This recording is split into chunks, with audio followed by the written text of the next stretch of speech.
Alors, bienvenue à la Story School Facebook et Instagram. Je suis Amina Benchek. Je fais partie de l'équipe News Partnerships chez Facebook et Instagram et je suis basée à Paris. Je suis ravie d'être ici pour vous faire cette petite formation. Je vais commencer par vous partager quelques éléments de contexte sur les stories sur Facebook et Instagram et ensuite on va directement rentrer dans la pratique puisque l'idée c'est que ce soit une session interactive et qu'elle vous serve, que vous quittiez cette salle en ayant appris quelque chose. Je vois pas mal de jeunes dans le fond de la salle donc j'espère que vous allez apprendre quelque chose. J'ai des petites surprises mais on ne sait jamais, vous me direz. Alors quand on pense à l'évolution du storytelling, c'est-à-dire du fait de raconter une histoire, on se rend compte que les choses ont beaucoup évolué. Il y a de ça 30 ans par exemple, on n'avait que la possibilité de raconter une histoire via l'écriture. Aujourd'hui, la technologie et les nouvelles plateformes, les nouveaux médias, les nouvelles formes d'écriture nous permettent à tous de raconter une histoire sous plusieurs formes. On va rentrer dans le détail un petit peu. Mais ce qui reste, même si les choses ont beaucoup évolué, des hiéroglyphes à la tradition orale, à la tradition écrite et à aujourd'hui, c'est la volonté vraiment de toute personne de partager, de raconter des contenus, des expériences, des souvenirs, etc. Alors aujourd'hui, quand on veut partager une histoire, quand on veut communiquer avec quelqu'un, on a plusieurs façons de le faire, sous forme de texte, sous forme de photos, sous forme de vidéos. Certains d'entre vous n'ont pas connu ce temps, mais il fut un temps où on avait des téléphones portables et qu'on pouvait envoyer juste des textos. Et on avait un certain nombre de caractères limités. Donc c'était très loin de ce qu'on peut faire aujourd'hui quand on veut parler avec son entourage. Et c'est vrai que les téléphones mobiles sont non seulement des téléphones qui permettent de passer des appels, mais pas que, c'est aussi des caméras de très haute qualité qui permettent à tout le monde de partager des contenus multimédia. Et c'est là où finalement la story fait sens, puisque c'est un format très ludique, éphémère et instantané. Et c'est pour ça que finalement on a lancé sur Instagram le format story. Ça a commencé d'abord sur Instagram dans la famille d'applications Facebook. Et donc en 2016, on lance les stories et doucement, doucement, on les étend à l'ensemble de notre famille d'applications. Alors ça, c'est la mission des stories. Donc Facebook aime bien avoir des missions alliées à ses produits et à ses plateformes. Et donc c'est vraiment la possibilité de donner aux personnes qui utilisent nos plateformes, aux utilisateurs de Facebook, Instagram, Messenger, etc., WhatsApp, de construire des histoires qui sont authentiques et qui sont visuelles. Donc c'est ça la mission. Alors, quand on parle de stories sur Instagram, aujourd'hui, c'est quand même dingue de se dire que ça a été lancé en 2016 et que donc en 3 ans déjà, on a 500 millions d'utilisateurs actifs par jour. Donc ce sont des gens qui utilisent le format stories, qui le visualisent ou qui le postent. Sur Facebook, et donc c'est quand on a vu justement cette explosion des usages autour des stories qu'on s'est dit qu'il fallait qu'on l'étende au reste de nos applications. Et donc sur Facebook, c'est également 500 millions d'utilisateurs actifs par jour. Ça a été lancé en 2017, donc 1 an après Instagram, et c'est déjà énorme. C'est vrai que quand on pense aux stories, et notamment les jeunes, ils pensent surtout Instagram, ils ne pensent pas forcément à Facebook, mais nous on insiste pour dire que même sur Facebook, c'est un usage qui se propage et qui grandit de plus en plus, et c'est vraiment quelque chose qu'on constate dans le temps. Pareil pour WhatsApp. Alors sur WhatsApp, ça s'appelle pas Story, ça s'appelle Statut, mais bon, c'est exactement la même chose, c'est le même format, c'est juste le nom qui change. Et idem, on a 500 millions d'utilisateurs actifs des statuts tous les jours. Alors quand on regarde nos chiffres, on se rend compte que 56% des utilisateurs de nos plateformes, donc des gens qui ont Facebook ou Instagram ou WhatsApp, donc 56% de cette part-là, utilisent en fait des stories sur 3 plateformes. Donc c'est assez énorme et ça montre à quel point c'est en train de se propager en termes de format. Ça devient vraiment un format mainstream et c'est pour nous une vraie priorité en termes de développement. Alors pourquoi est-ce qu'on aime les stories? Vous le savez certainement mieux que moi. C'est un format qui se consomme en full screen, en plein écran. Donc ça prend toute la place. C'est très immersif en termes d'expérience. C'est éphémère, donc c'est très instantané. Ça se passe sur le moment. On capture un moment et on sait que ça ne va pas durer. C'est très lié vraiment à une temporalité instantanée. C'est court, donc c'est rapide, c'est efficace, c'est interactif. c'est très ludique, puisque on peut, on le verra un petit peu après dans la Story School, on peut vraiment jouer avec les formats et rendre un contenu qui est plutôt standard, vraiment amusant. Et c'est très authentique, c'est-à-dire qu'on est vraiment soi-même à travers les stories, on partage ce qu'on voit à un instant T, et donc ça rend vraiment ça donne une expérience vraiment très authentique du contenu qu'on consomme. Et c'est pour ça que tant pour les personnes, le grand public, que pour les médias, le format Stories, c'est quelque chose de très engageant avec sa communauté, avec son audience, avec ses followers, etc. Alors, avant de rentrer dans la pratique, je voulais demander à l'audience ici, est-ce qu'aujourd'hui, parmi vous, qui a utilisé une story, donc a visualisé ou a fait une story dans sa vie? Super. Qui en a fait ou en a regardé une aujourd'hui? Super. Bon bah, vous voyez à quel point le format story est vraiment rentré dans notre quotidien, puisque la majorité de la salle l'a fait. Je ne vais pas demander du coup qui n'a pas fait, mais voilà. Donc aujourd'hui, voilà ce qu'on va couvrir. Il y a des similarités entre les fonctionnalités Facebook et Instagram, donc je passerai rapidement sur les parties vraiment communes. Ce que je vais essayer de vous montrer aussi, c'est des choses que vous ne connaissez pas. J'espère que vous apprendrez au moins une astuce sympathique. Donc je ne vais pas rentrer dans le détail, mais on va tout de suite rentrer dans le vif du sujet. Alors petite consigne, prenez vos téléphones. C'est peut-être une des seules sessions aujourd'hui où on vous encouragera à utiliser votre téléphone pendant la session. L'idée, c'est que ce soit vraiment pratique pour vous, que vous puissiez repartir. Et si on le fait vraiment en live, moi je me rappelle quand j'ai rejoint Facebook il y a 2 ans et demi, j'ai suivi des Story School, et quand on le fait qu'on y arrive, puisque de temps en temps il y a des astuces qui ne sont pas très évidentes. Si on ne le fait pas en live, on n'y arrive plus. N'hésitez pas à hocher de la tête si ça marche bien pour vous, à dire non si ça ne va pas, et levez la main si vous avez une question sur la façon de faire. On sera de toute façon autour si vous avez des questions juste après la masterclass. Il y a aussi mon collègue Mathieu qui est dans la salle et à qui vous pourrez poser des questions. Alors on commence par Instagram. C'est parti. Alors, est-ce que vous savez faire le gradient text ou le texte en arc-en-ciel? Ça, c'est quelque chose qu'on voit beaucoup, mais qu'on se demande souvent comment on peut le faire. Alors, prenez votre téléphone, faites une story. Donc ça, vous savez faire. Vous pouvez écrire un texte. Une fois que vous avez écrit votre texte, vous sélectionnez le texte. Alors, soit vous double-cliquez, vous sélectionnez tout sélectionner, ou alors vous glissez avec le petit curseur. Avec un premier doigt, attention, il faut les 2 mains, c'est hyper compliqué. Alors avec votre premier doigt, vous allez sur la petite pipette et vous choisissez une couleur, donc le type de couleur que vous souhaitez pour l'arc-en-ciel, puisque ça va être un dégradé, donc si vous voulez du foncé, vous choisissez du foncé, du clair, ce que vous souhaitez. Vous tenez, ça va vous donner un curseur, ça va vous montrer un curseur en gros. Et avec le deuxième doigt, vous vous mettez au niveau de la fin du curseur sur la droite. Je vais vous montrer après une vidéo qui le fait en live. Et vous glissez en même temps de droite à gauche en balayant le curseur de couleur et sur le texte.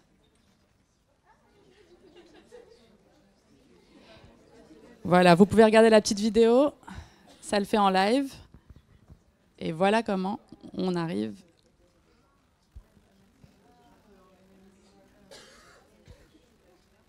C'est bon ça...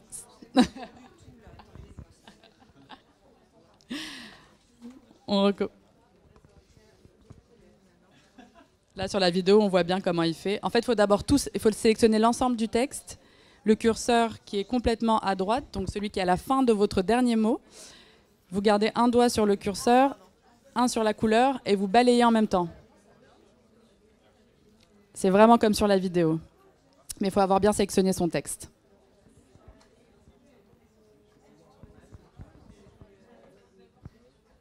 Alors, j'ai peut-être commencé la masterclass en vous apprenant quelque chose. Alors là, il faut tout sélectionner. Alors, double-cliquer, tout sélectionner. Voilà, et après, il va falloir balayer. Alors après, vous cliquez sur une couleur longtemps.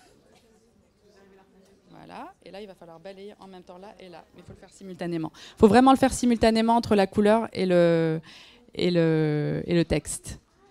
Mais on peut laisser du temps à la fin pour que je vous montre en live. Yes. Donc, on revient si vous voulez.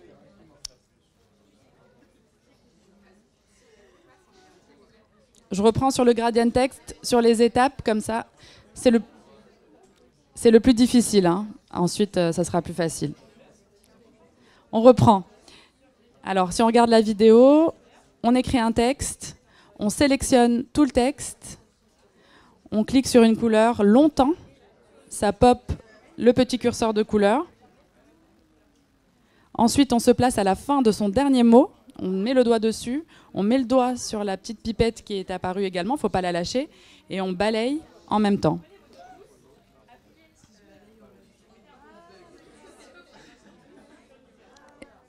Voilà.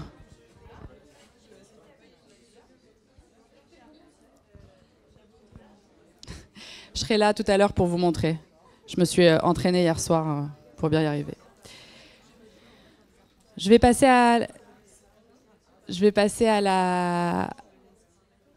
l'astuce suivante. Alors ça, vous connaissez. Alors voilà, j'ai commencé fort avec quelque chose que vous ne connaissiez pas pour vous garder avec moi. Mais là, on va rentrer dans des choses que vous connaissez un petit peu mieux. C'est les stickers, ça tout le monde connaît. Donc quand on clique sur le petit post-it smiley, on a un menu déroulant avec un certain nombre d'options. Alors on a différents types de stickers. Qui ici utilise ces stickers dans ses stories? Super. Alors les stickers, c'est vraiment des éléments très sympas, très interactifs, qui permettent de donner du contexte à vos stories, mais aussi de les rendre un peu plus ludiques, un peu plus marrantes. Et on arrive à faire des choses très sympas, on verra un petit peu plus tard. On a différents types de stickers. On a des stickers interactifs, donc c'est les sondages, l'emoji, on rentrera un petit peu après. Donc c'est des choses, quand on parle d'interactivité, c'est-à-dire qu'on va demander à votre audience de répondre à une question, d'agir, d'interagir avec vous. On a les live stickers, donc ça c'est tout ce qui est météo, heure, localisation. Donc ça va se mettre à jour en fonction de là où vous êtes, de l'heure à laquelle vous vous connectez, etc., etc. On a les stickers de saison, donc c'est des choses qui vont changer en fonction de la saison, tout simplement. On a les stickers d'humeur, donc ça pareil, vous les connaissez tous. Des stickers d'artistes, puisqu'on fait des partenariats avec des artistes qui créent des stickers pour Facebook et Instagram. Donc ça, pareil, ce sont des choses assez visuelles qui sont créées par les artistes. Les emojis, qu'on connaît tous et que vous retrouvez ici. Et puis, on a des éléments qui permettent de décorer, donc on le verra un petit peu plus tard, des chapeaux, des éléments de décoration sur lesquels voilà, vous pouvez utiliser pour agrémenter vos stories. Et puis, petite astuce, vous retrouverez toujours au top de vos stickers les derniers stickers utilisés. Alors nous, on vous encourage vraiment à jouer avec les stickers parce que ça donne des choses super, super sympas. Il y a des gens qui sont vraiment maîtres dans l'utilisation des stickers. Vous pouvez les agrandir, vous pouvez les tourner. C'est vraiment super facile à utiliser. Et puis si vous ne les aimez pas, vous connaissez, vous appuyez longtemps et puis vous faites tomber dans la poubelle et ça le supprimera. Alors, on a des stickers, qui, quand on tape dessus, vont changer de couleur, notamment la localisation, par exemple. Donc, par défaut, ça va être ça va être arc-en-ciel. Si vous cliquez dessus 2 fois, ça va passer en noir et blanc. Donc, ça, vous pouvez toujours tester et voir si le sticker change d'apparence quand vous cliquez dessus 2 fois.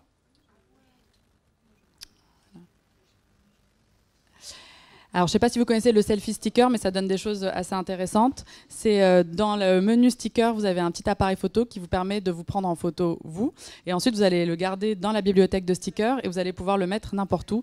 Ça donne des choses assez marrantes. Je ne sais pas si vous avez déjà vu celui-là. Et donc, voilà. Donc là, vous pouvez faire plein de choses assez sympas. Vous pouvez, là, c'est juste 2 copines qui sont assises dans leur salon. Elles en font une scène totalement différente en utilisant les chapeaux, les lunettes, etc. Sur le deuxième, c'est l'utilisation du sticker selfie. Donc pareil, ça donne des choses assez marrantes. Et puis, le fait de créer des sondages, c'est assez sympa aussi de poser des questions. Alors, les Américains, par exemple, nos collègues américains, ils disent est-ce qu'on met de l'ananas sur une pizza, oui ou non? Je vous laisse décider. Et puis voilà, ça donne des choses assez sympas.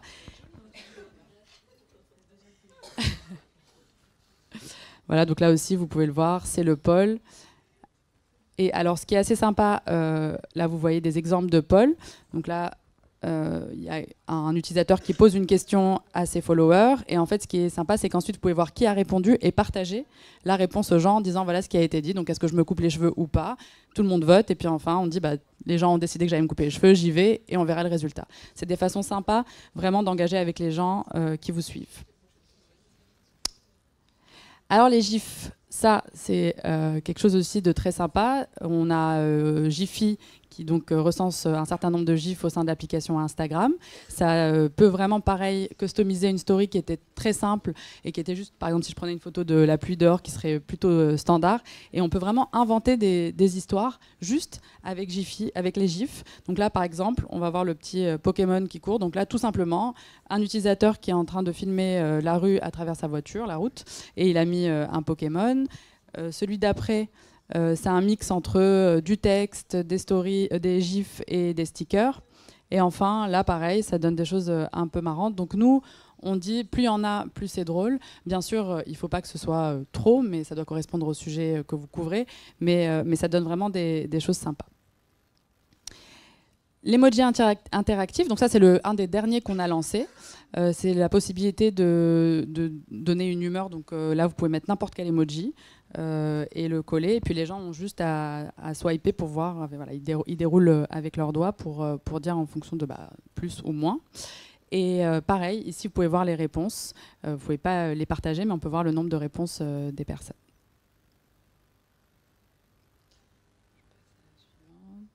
Voilà, là vous avez des exemples de gens qui posent des questions. Et alors, petite astuce, pareil, vous pouvez le retourner. Là, on fait avec la température, donc c'est possible aussi de le changer si vous souhaitez. Est-ce que ça va jusqu'à maintenant? Top. Alors, les masques et les filtres de visage. Donc ça, pareil, on a lancé ça. Il y a un certain nombre de filtres que vous pouvez appliquer sur votre visage en face caméra. On appuie longuement sur sa tête. Et puis, ça donne sur les petits... voilà, si on clique sur le petit visage, vous allez avoir un certain nombre de filtres. Et ce qui est intéressant, c'est que quand vous hochez de la tête, pour certains des filtres, vous allez avoir différentes options qui vont venir. Donc là, ça va être des animaux différents. Avec les lunettes de soleil, vous pouvez avoir plein de lunettes de soleil différentes. Certains filtres fonctionnent avec plusieurs personnes, pas tous, mais c'est assez sympa. Donc voilà, hochez la tête, ouvrez la bouche et tapez sur les filtres.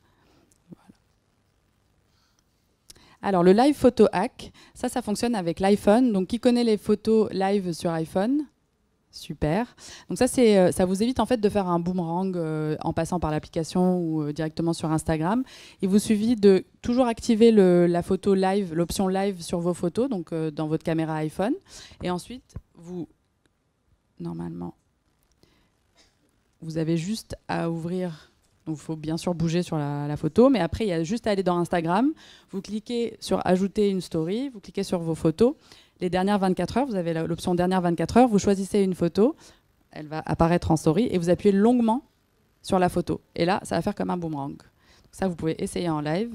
Vous me dites que ça ne marche pas, mais il suffit d'ajouter une photo de vos dernières 24 heures, une photo en mouvement live. Une fois qu'elle s'affiche au sein de votre application Instagram, vous n'avez plus qu'à appuyer très longuement sur la photo et ça va du coup déclencher le mouvement de la photo live. Voilà, ça évite de faire un boomerang et ça permet justement d'utiliser la petite option photo live. Ça, peu de gens le savent normalement.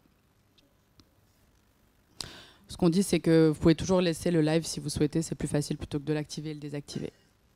La rewind caméra, ça je vais aller très vite là-dessus parce que vous la connaissez en général, c'est le fait vraiment de filmer une vidéo normalement, puis qu'elle se reverse à la fin. Ça donne des choses assez sympas. On voit pas mal de gens faire des plongeons, ouvrir des choses, s'habiller, se déshabiller, etc. Donc c'est assez sympa. Et donc ça, c'est le motion pinning. Alors ça, vous l'avez peut-être vu aussi, c'est le fait de vraiment pinner un stickers dans une story et de le faire bouger. Donc il va apparaître à un moment donné. Faut pas aller trop vite, c'est ce qu'on conseille. C'est vraiment quand vous pinez, n'allez pas trop vite. Faut pas qu'il bouge trop vite.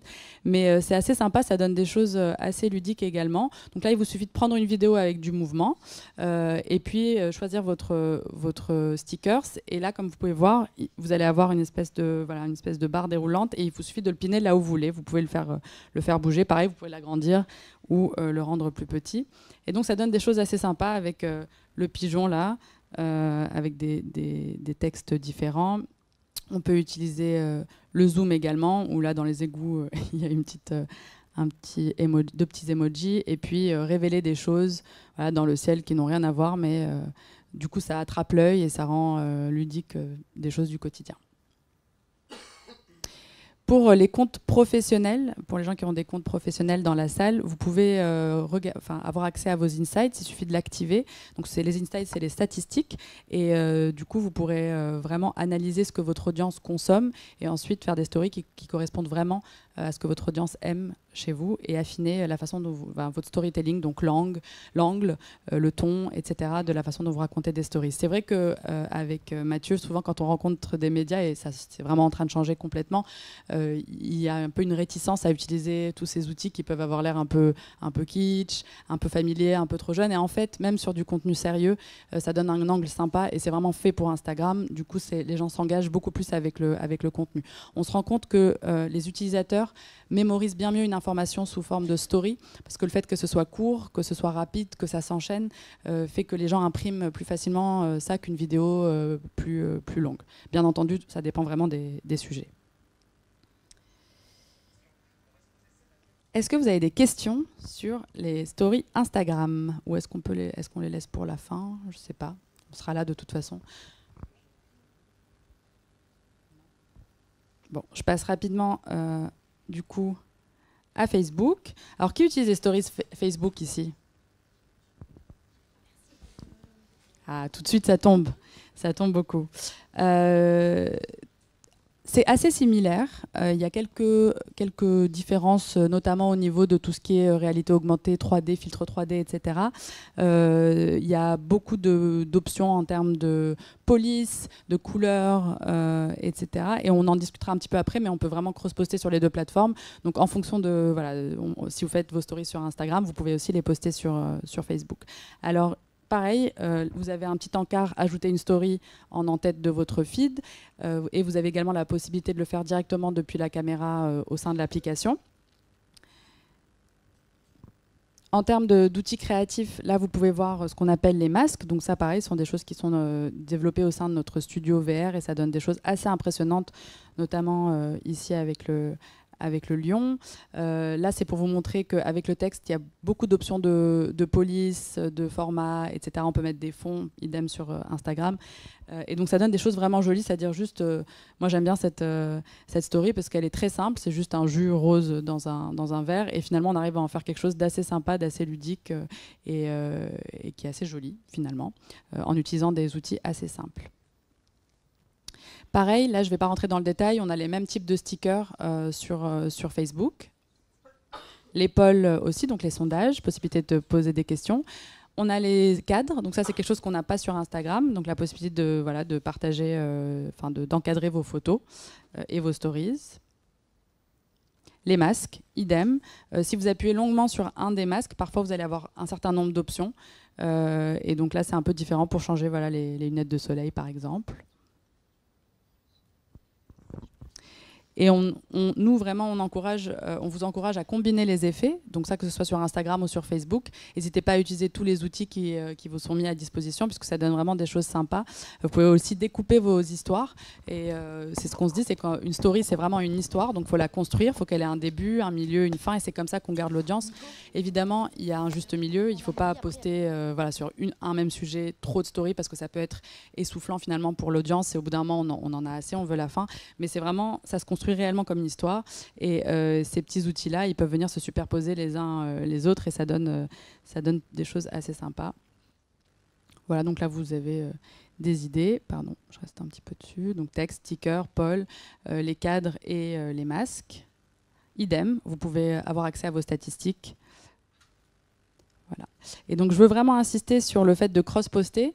Donc aujourd'hui dans l'application Instagram, vous avez la possibilité de automatiquement publier vos stories sur Facebook, et ça je le dis vraiment aussi pour les éditeurs, pour les marques et donc pour les professionnels. C'est très facile, ça permet d'occuper la place sur Facebook, et comme je vous le disais, aujourd'hui il y a véritablement un usage des stories sur Facebook. Les gens consomment, les gens en font, et donc ce serait trop dommage de ne pas justement en profiter. Et on sait que les réseaux sociaux, ça demande de la ressource, de la création, de la créativité. Or les stories, c'est vraiment un format où on n'a pas besoin de produire quelque chose de super clean, je dirais. Ça peut être très instantané, et au contraire, les gens aiment l'authenticité, le fait que ce soit un petit peu fait de façon artisanale. Et donc, n'hésitez pas à le poster également sur Facebook, il n'y a rien de perdu, et c'est assez puissant. Du coup, si vous souhaitez le faire, vous pouvez activer de façon pérenne le petit bouton qui vous permet justement d'automatiquement publier sur Facebook. Comme ça, vous n'aurez pas à le faire story par story. Ce sera fait automatiquement. Alors, si on devait garder quelques learnings, quelques learnings de ce que je vous ai dit ici quand on fait une story, comprenez votre audience. Ça, c'est plus vrai pour les professionnels, mais aussi vrai pour n'importe qui fait des stories, qui vous suit, qu'est-ce qu'ils ont envie de voir, qu'est-ce qu'ils aiment. Donc vraiment, créer des stories pour les gens qui vous suivent, plus que autre chose. Raconter toute l'histoire. C'est très important pour garder les gens en haleine et pour créer ce petit suspense et le fait que les gens s'engagent avec votre contenu. C'est ce que je vous disais. Il y a un début, une fin, un milieu et une fin. C'est très important. Soyez authentique. Il n'y a pas de souci. Il faut vraiment partager sur le vif. On n'attend pas du tout que les stories soient vraiment très bien produites, que ça ait l'air vraiment de quelque chose de très bien réalisé. Bien au contraire. Donc c'est un format qui est très authentique. Donner du contexte, c'est assez sympa d'expliquer. Si vous étiez par exemple si vous êtes un média par exemple et que vous êtes sur le terrain, d'expliquer ce que vous allez faire avant d'arriver sur le terrain et de filmer les protagonistes. Soyez créatifs, n'ayez pas peur. Il y a plein d'outils créatifs, ça va continuer, on va continuer à en ajouter. N'hésitez pas vraiment à tous les utiliser, ça rend les choses assez dynamiques et sympas. Et soyez concis, c'est aussi assez important. C'est ce que je disais tout à l'heure. Trop de stories tue la story et les gens abandonnent au bout d'un moment. Donc il y a un juste milieu à trouver en fonction de ce que votre audience consomme. Et d'ailleurs, c'est intéressant parce que vous pouvez voir entre la première story et la dernière story si le nombre est proche. Si vous avez perdu trop de gens, c'est que certainement vos stories ne sont pas assez engageantes et que les gens ont fini par lâcher. C'est quelque chose que je regarde souvent quand je fais des stories.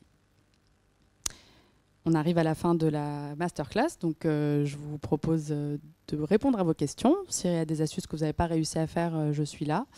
Et sinon, je vous invite à faire des stories toute la journée.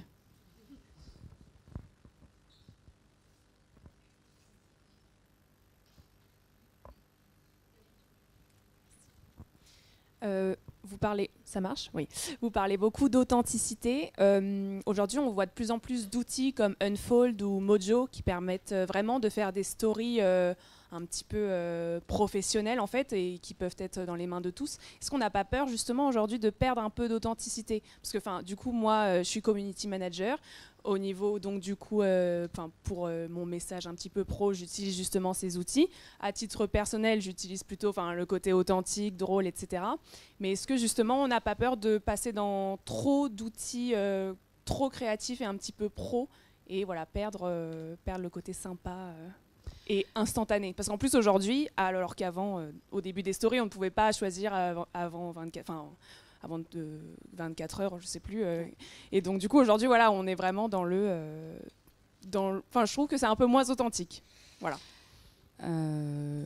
Alors je connais pas ces outils qui permettent de produire des stories de façon professionnelle. Je pense que de toute façon il y aura toujours une différence entre la façon dont le grand public prend en main ces outils-là et la façon dont les marques, les éditeurs, etc. le font. Ce qui est très important sur les réseaux sociaux et ce qui est très fort avec les réseaux sociaux, c'est que l'audience, elle réagit instantanément. Donc si à un moment donné, il y a un manque d'authenticité, si les gens n'adhèrent plus vraiment ou n'engagent plus avec le contenu, la marque va vite s'en rendre compte et en général, on s'adapte assez vite.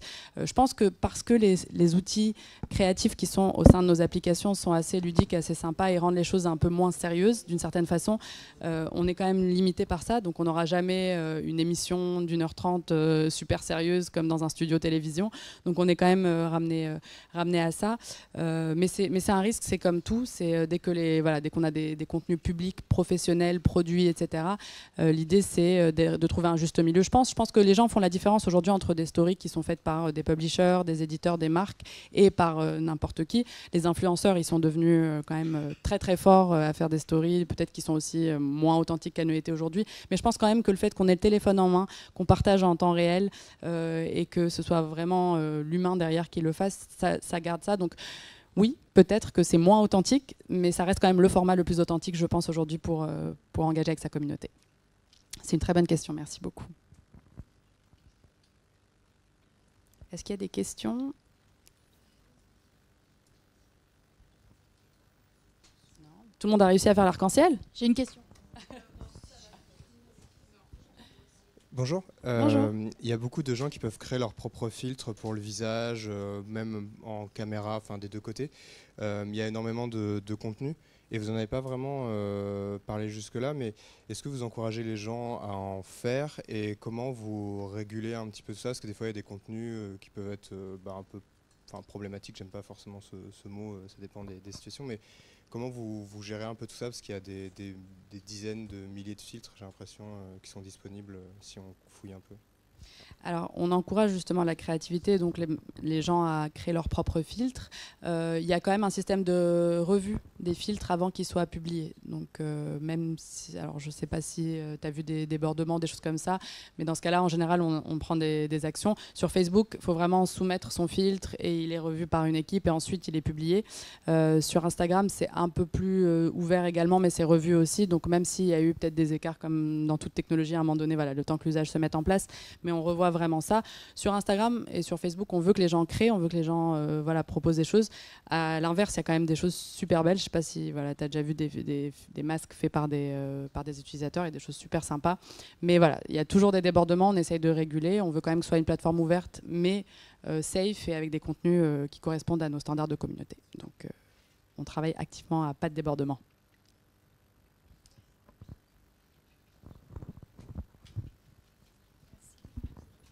Oui, bonjour. Vous dites que vous avez suivi des Story School vous-même quand vous étiez Facebook. Je voulais savoir si c'était possible d'accéder à ces Story School. Ça, c'était une sorte de Story School. D'accord. Voilà. Oui, accéder en ligne aussi. Je ne suis pas certaine qu'il y ait une formation en ligne, mais on les fait quand même de façon régulière maintenant. Mais ça, c'est la Story School niveau 1. Après, tu as expert, mais là, c'est niveau 1 et milieu. Très bien, merci. Merci à toi.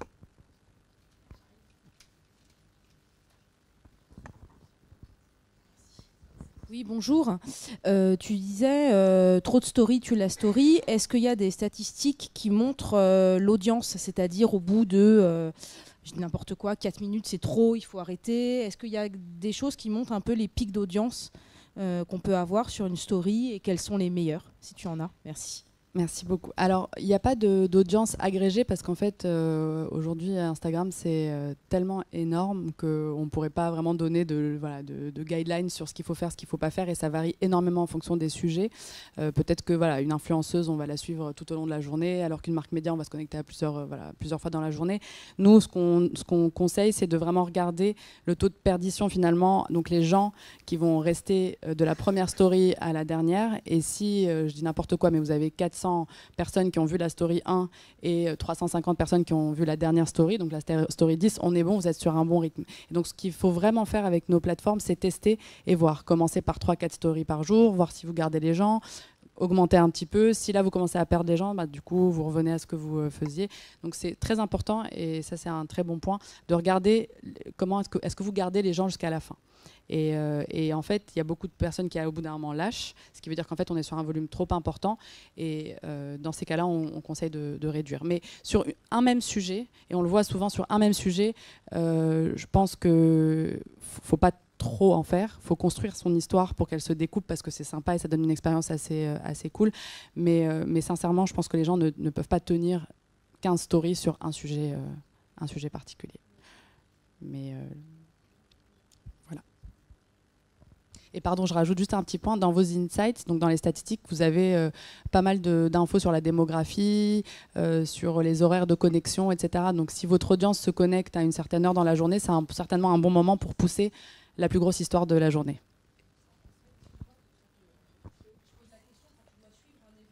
Ouais.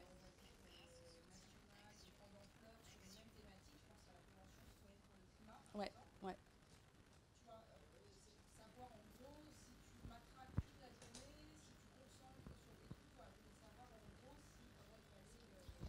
Je pense qu'il y a différentes formes. Alors, tu parles d'Instagram et Facebook, les deux?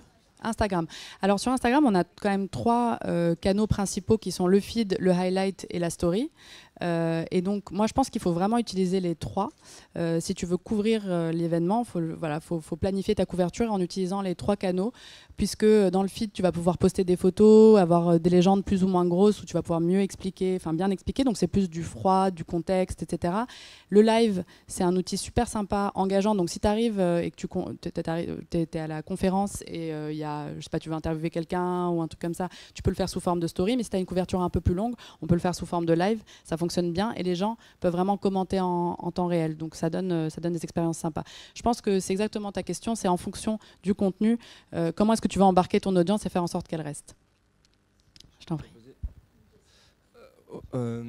Aujourd'hui, votre concurrent direct en termes de story, c'est Snapchat.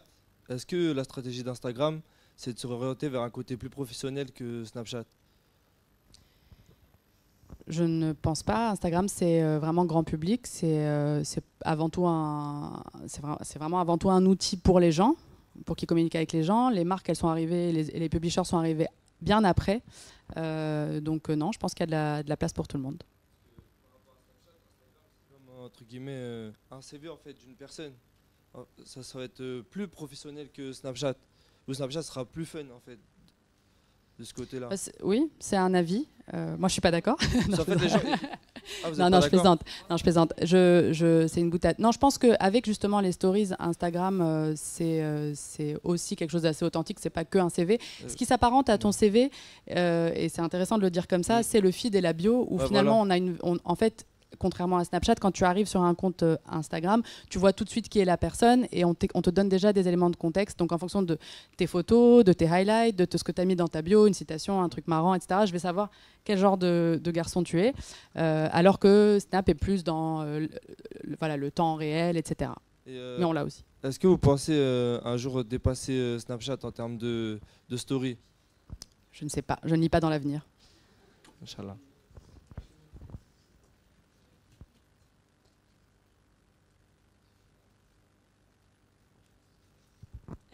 Moi, j'ai une question sur les stories. Effectivement, vous dites que c'est super authentique et c'est aussi pour ça que les gens délaissent de plus en plus le feed. J'ai pas dit ça. J'ai dit le feed continue à grossir, mais les stories aussi, on imagine qu'un jour ça va dépasser. Ça prend plus de place et on voit dans les usages qu'on regarde aussi beaucoup moins les photos de feed. Et du coup, les stories sponsorisées prennent de plus en plus de place.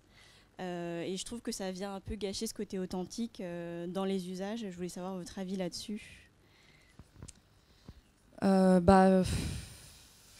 C'est un format qui prend beaucoup de place. Donc, en effet, on a des formats publicitaires à l'intérieur. Moi, je trouve que c'est quand même encore assez régulé. Mais en effet, il faut quand même qu'il y ait des formes de monétisation pour les gens qui sont sur la plateforme. Et donc, c'est un des formats de monétisation possibles, en effet.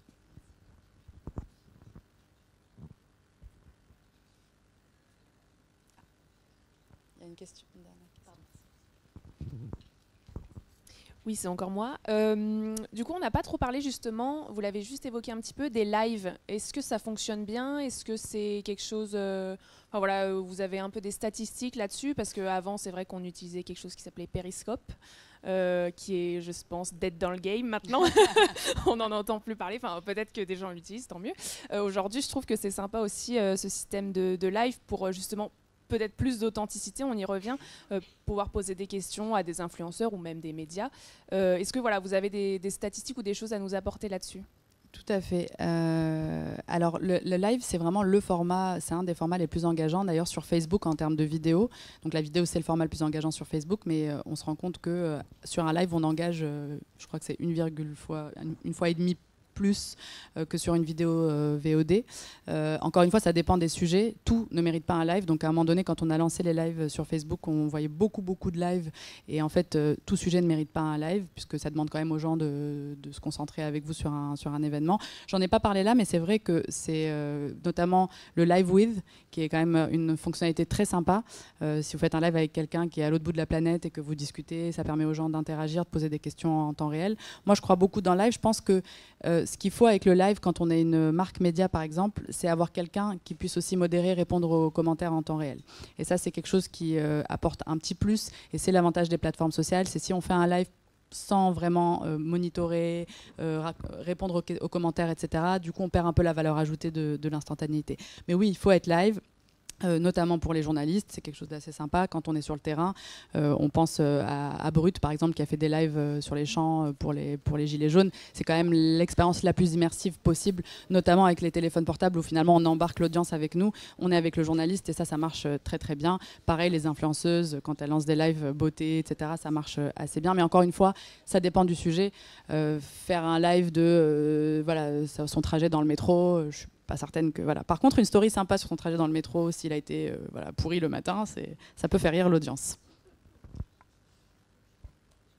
Encore une question?